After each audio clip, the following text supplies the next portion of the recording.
আপনাদের সালাম দেওয়ার অবস্থা দেখে মনে হইলো আপনাদের মন খুবই খারাপ। হ্যাঁ, খারাপ নাকি? তো সালামের উত্তর দেন না কা? আবার দেই, আসসালামু আলাইকুম ওরহমতুল্লাহি ওবারাকাতু। হ্যাঁ, এই জায়গায় বৈশা সুবাহান আল্লাহ আলহামদুলিল্লাহ এইগুলা বলবেন, তো সোয়াব আমল নামায় জমতে থাকবে। এটার জন্যই তো এই মাহফিল। না হয় এই মাহফিল হওয়ার কারণ কি? আলহামদুলিল্লাহ আলহামদুলিল্লাহি নাহমাদুহু ওয়া নাসাল্লি আলা রাসূলিহিল কারীম। আম্মা বাদ, ফাআউযু বিল্লাহি মিনাশ শাইতানির রাজীম। বিসমিল্লাহির রহমানির রহিম। আর রহমান আল্লামাল কুরআন, সাদাকাল্লাহুল আলিয়ুল আযীম। সবর আইয়ুব, তোয়াতা ইউনুস, হুব্বা দানিয়ান, জুহদা ঈসা, কুওয়াতা মুসা, হাইবাতা সুলাইমান, ওয়া ইলমাল খিজির সাল্লাল্লাহু আলাইহি ওয়াসাল্লাম। হান্নান, মান্নান, ফাআলুল্লি ইউরিদ, সাদাকাল্লাহুল আলিয়ুল আযীম। আজকে আয়োজিত হয়েছে বেলানাগর চিনিশপুর ছাত্র ও যুব সমাজের উদ্যোগে ওয়াজ মাহফিল ও হালকায়ে জিকির। আজকে প্রধান বক্তা হিসেবে যিনি তাশরিফ আনবেন, ওনাকে এলাকাতে আনা কোনোভাবেই সম্ভব ছিল না। কিন্তু হঠাৎ করে আল্লাহর পক্ষ থেকে জানি কি হইল, তো আমরা ডেট পেয়ে গেলাম হঠাৎ করে। তো এই কারণে ওনাকে আনা হইল। উনি হলেন মুফতি সৈয়দ এসহাক মুহাম্মদ আবুল খায়ের সাহেবজাদা পীর সাহেব চরমনায় রহমতুল্লাহ আলাইহি। তো উনি আলোচনা করবে। তো আমার আগেও আলোচনা চলতেছিল, ইয়াহিয়া সাহেব আলোচনা করবে, বদরুজ্জামান ভাই আলোচনা করবে, তার আলোচনা করবে। এই জায়গায় আমি শুভনীয় না, এই জায়গায়। তবুও বসলাম, দু একটা কথা বলবো, যদি লাগে, যদি দিলে লাগাইতে পারি। আমাদেরকে আল্লাহ বানাইয়া পাঠাইলো কেন? আমরা তো মুসলমান। আমাদেরকে আল্লাহ তিনটা জিনিস দিয়ে শ্রেষ্ঠত্ব দিল আল্লাহ। কয়টা জিনিস? তিনটা জিনিস। এক, উম্মতে মুহাম্মাদিয়া। দ্বিতীয়, মুসলমান। তৃতীয়তে, আমাদেরকে মানুষ হিসাবে বানায়া। না হয় মুসা আলাইহিস সালামের জামানার কথাগুলো আমাদেরকে দেখলে বোঝা যায় যে মুসা আলাইহিস সালাম কিতাব পাল্টাইতো আর বলতো, আল্লাহ এই জায়গায় নাম রাখলেন কার? শুধু তো উম্মতে মুহাম্মাদিয়ার বর্ণনা। আমার তো বর্ণনা নাই। কিতাব দিলাম আপনার, কিতাব আপনার কাছে। আমার নবুয়তের নবী দিলাম আপনার কাছে। আমাকে উম্মতে মুহাম্মাদিয়া বানায়া দেন না। তখন মুসা নবীকেও বলছিল, ও মুসা, তুমি জানো না তুমি উম্মতে মুহাম্মাদি হইতে পারবা না। কারণ কি? আল্লাহ জবাব দেয়, আমি উম্মতের ভিতরে শ্রেষ্ঠ উম্মত বানায়া নিজের কুদরতি হাত দ্বারা তোমাদেরকে বাছাই কইরা কইরা এসটাও বেরাইখা দিলাম। সুবহানাল্লাহ।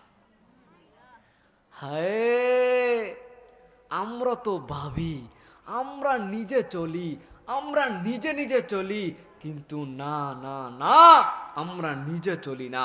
আপনার সন্তান যখন হয় না, সন্তান হইতে দেরি, আপনাদের সন্তান হয়, সন্তান হইতে দেরি। সন্তান হওয়ার সাথে সাথে ডাক্তারকে জিজ্ঞাসা করেন না, পৃথিবীর সবচেয়ে বড় ডাক্তারকে জিজ্ঞাসা করেন, আমার সন্তান কি চোখ দিয়া দেখবে কিনা? ডাক্তার জবাব দিবে, না না না, তোমার সন্তান চোখ দিয়ে দেখবে কি দেখবে না আমি বলতে পারবো না। ব্রেনটা কি পাগল হবে না ভালো হবে কেউ বলতে পারবে না।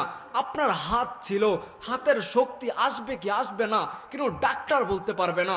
আপনার পাও ছিল, পাও চলবে কি চলবে না কিন্তু ডাক্তার বলতে পারতো না। আপনি চলতে পারবেন নাকি প্যারালাইসিস হয়ে হুইল চেয়ারে বসে থাকবেন কেউ বলতে পারে নাই। কিন্তু উম্মতে মুহাম্মাদিয়া আমাদেরকে বানায়া আল্লাহ বলে, তোমাদের চোখের ভিতরে এক চোখে 16 কোটি ক্যামেরা ফিট করলাম। এক চোখে 16 কোটি ক্যামেরা তোমাদেরকে ফিট করলাম। মাথার ব্রেনটের ভিতরে এরকম ভাবে তার আমাদেরকে প্যাকেটিং করছে, যা বললে বর্ণনা দিয়ে শেষ করা যাবে না। কিছুক্ষণ আগে মাইকের তার ছিঁড়া ছিল, বলতেছিল তাড়াতাড়ি কষ্টিপ মারো, লাগতে দেরি ফাটতে দেরি করবে না। ছোট্ট মাথার ভিতরে আল্লাহ কয় হাজার কিলোমিটার তার আমাদেরকে বের দিয়ে বানাইলো, পায়ের ক্ষমতা দিল, হাতের ক্ষমতা দিল, সর্বদিকটা আমাদেরকে ক্ষমতাশীল বানায়া পাঠাইলো। তুমি কি ভাবতেছো? তুমি কি ভাবতেছো? তুমি নিজের মতন চলতেছো বিদায়ী তোমাকে ক্ষমতাশীল বানায়া দিছে? না না, কখনোই না। আল্লাহ দেখায় বলে, তুই কি পাহাড়কে দেখিস না? এত বড় পাহাড় খুঁটি ছাড়া লাগায় রাখলাম। কত বড় পাহাড় আমাদেরকে প্রমাণ দেয় খুঁটি ছাড়া লাগায়া।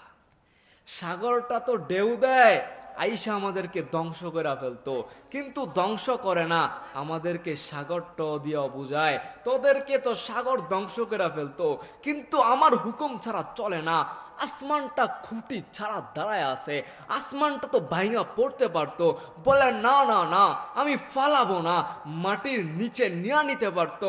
আল্লাহ বলে না না না ফালাবো না, সব আমার হুকুমে চলে। আরে আমি আর আপনি তো 3.5 হাত মাত্র, এত বড় জিনিসকেই যদি আল্লাহ নিজের নিয়ন্ত্রণে রাখতে পারে, বলেন আমাকে আপনি আর আমি কি তাদের থেকে বড় হয়ে গেছি? তাদের থেকে বড় হই নাই। তো আমাদেরকে স্বাধীনতা দিল আল্লাহ, আমরা স্বাধীনতা পাইয়া স্বাধীনতাকে যেত হারায় না ফেলি। ছোট্ট জীবন, আমাদেরকে ছোট্ট জীবন দিছে। 1000 বছর 2000 বছর না, 63 বছর, 70, 80, সর্বোচ্চ 100 বছর, এরকম সময়ের ভিতরে আমাদের জীবনটাকে যদি গড়ায় ফেলতে পারি, আল্লাহ বড় লোক দেখবে না।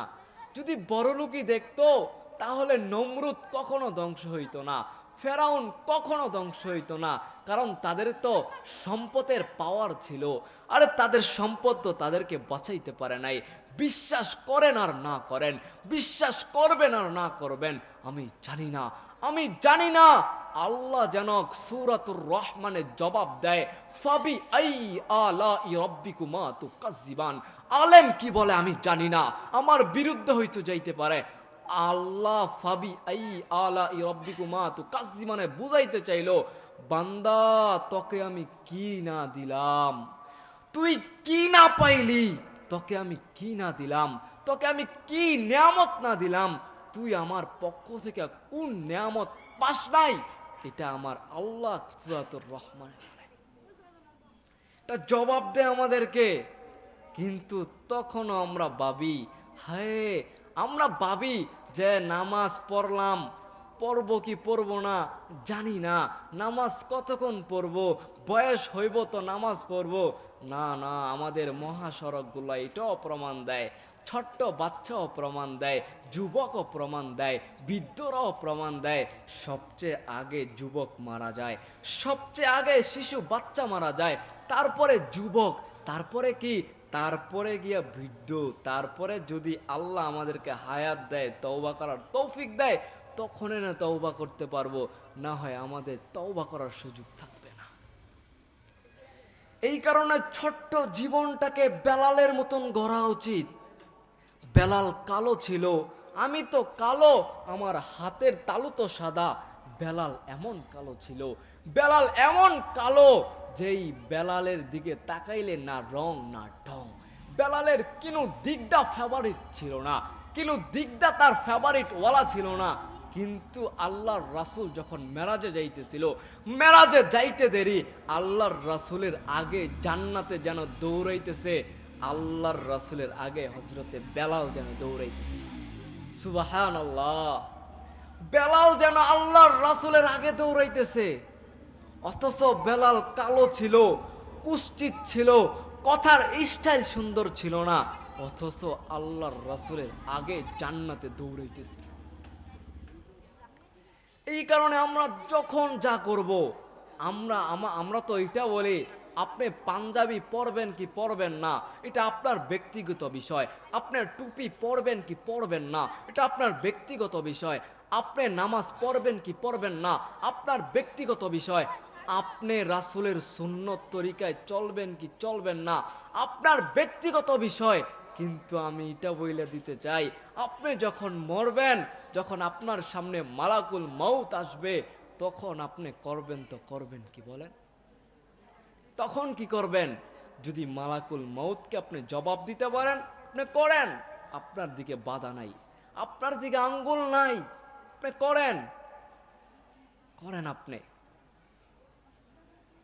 আমার সময় সংক্ষিপ্ত, প্রধান বক্তা এখন যিনি আলোচনা করবে উনি চলে আসছে, আমি আলোচনা শেষ করে দিতেছি যে আমাদের জীবনটাকে নিজের আল্লাহর রাসূলের আদর্শকে গড়া, যদি গড়তে পারি, যদি গড়াইতে পারি, তাহলে আমাদের থেকে দামি কিছু হইতে পারবে না। কিন্তু গড়ানোর জন্য যাব কোথায়? আমার সময় শেষ, তো তাই শেষ করে দিতেছি। আল্লাহ সূরাতুর রহমানে বলে আর রহমান, আল্লাহকে বললাম আল্লাহ আমি জানি আপনি রহমান। পরের আয়াতে বলে আল রহমান আল্লামাল কুরআন খলাকল ইনসান, রহমান দিয়ে বুঝাইলো আল্লাহ রহমান, তারপরে খলাকল ইনসান দিয়ে আল্লাহ কি আল্লামাল কুরআন দিয়ে কি বুঝাইলেন? আল্লাহ বলে তুমি যদি প্রকৃত পক্ষে মানুষ হইতে চাও কুরআন শিখো, কুরআন যদি না শিখতে পারো প্রকৃত পক্ষে মানুষ হইতে পারবা না। মানুষ হওয়ার জন্য কুরআন শিখা দরকার। এখন আমরা কুরআন শিখার জন্য মাদ্রাসায় যাইতে পারবো না, মাদ্রাসায় বসতে পারবো না। এই ওয়াজের ময়দান হইল কুরআন শিখার বাগান, ইস্তেমার ময়দান কুরআন শিখার বাগান। সামনে কয়েকদিন পরে 24, 25, 26 চরমনায়ের মাহফিল, ওই মাহফিলগুলোতে যদি আমরা যাইয়া বসতে পারি, আমি আপনাদেরকে ওয়াদা দিয়ে বলতে পারি, আপনাদেরকে বলতে পারি কোনো ব্যক্তি যদি ওই 3টা দিন কাটায় দিতে পারে চরমনায়ের ময়দানে, তার জীবন পরিবর্তন হবে হবে হবে হবে, অবশ্যই হবে ইনশাআল্লাহ। আল্লাহ তাআলা আমাকে আমল করার তৌফিক দান করুক। আরেকদিন যদি সময় হয় আমি আপনাদেরকে বুঝাবো রাসূল কি আর রাসূলের আদর্শ কি আমাদের জন্য। আসসালামু আলাইকুম রহমতুল্লাহ। আলহামদুলিল্লাহ, ধন্যবাদ আব্দুল্লাহ হাসানকে, আমাদের এলাকার সন্তান। আল্লাহ তাআলা ওনাকে কবুল করুক, সকলে বলে আমিন ইনশাআল্লাহ।